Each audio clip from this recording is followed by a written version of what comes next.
nous venons de finir un mandat et nous allons aller vers les électeurs pour leur demander un second mandat.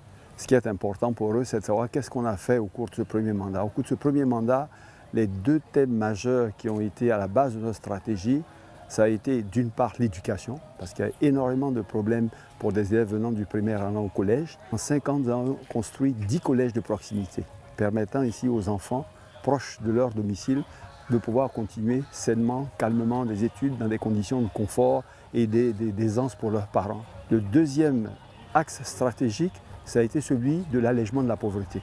Donc tout ce qui concerne l'autonomisation des femmes et des jeunes pour leur permettre de générer des revenus afin d'avoir une vie décente a été donc le second axe. Créer des fermes pour les femmes, créer des usines d'attiéké, créer des activités liées au transport pour les jeunes, créer également des élevages pour les jeunes, et tout ce qui concourt à créer des revenus pour les populations afin d'améliorer leurs conditions de vie. Si les électeurs nous accordent leur suffrage, on va vraiment, naturellement, continuer les projets d'éducation et d'allègement de la pauvreté, mais développer les zones industrielles. Le président de la République a posé la première pierre d'une zone industrielle à Adzopé. Aujourd'hui, 2 grands projets, l'un permettant d'emmener de l'eau depuis le fleuve Koboé sur 40 km jusqu'à la ville d'Adzopé pour alimenter la zone industrielle a démarré. C'est un projet de 18 milliards de francs CFA. Et le second, c'est emmener de l'électricité à partir d'Abidjan sur 225 kV jusqu'à Akupé et bien au-delà pour un montant de 25 milliards.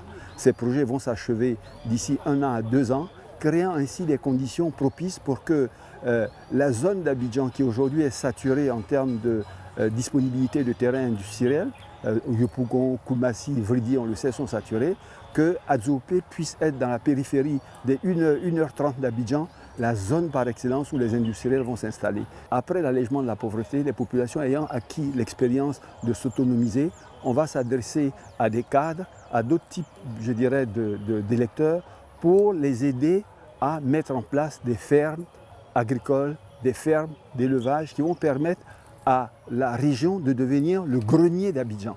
Nous sommes environ 1 heure d'Abidjan pour une population de 6 millions d'habitants qui a besoin pratiquement de tout en termes alimentaires. Il n'est pas normal qu'on aille plus loin qu'à Adzopé ou à Lépé pour pouvoir obtenir ces choses-là. Je ne parle pas bien sûr du fait qu'en termes de forêts classées dans le sud de la Côte d'Ivoire, nous sommes certainement celui avec Mabi et Yaya qui ont les forêts les plus denses avec une faune et une flore de grande qualité qui peut permettre de développer un écotourisme. Donc toutes ces activités-là, ce sont celles-là que nous expliquons aux populations et je pense que jusqu'à aujourd'hui, elles adhèrent.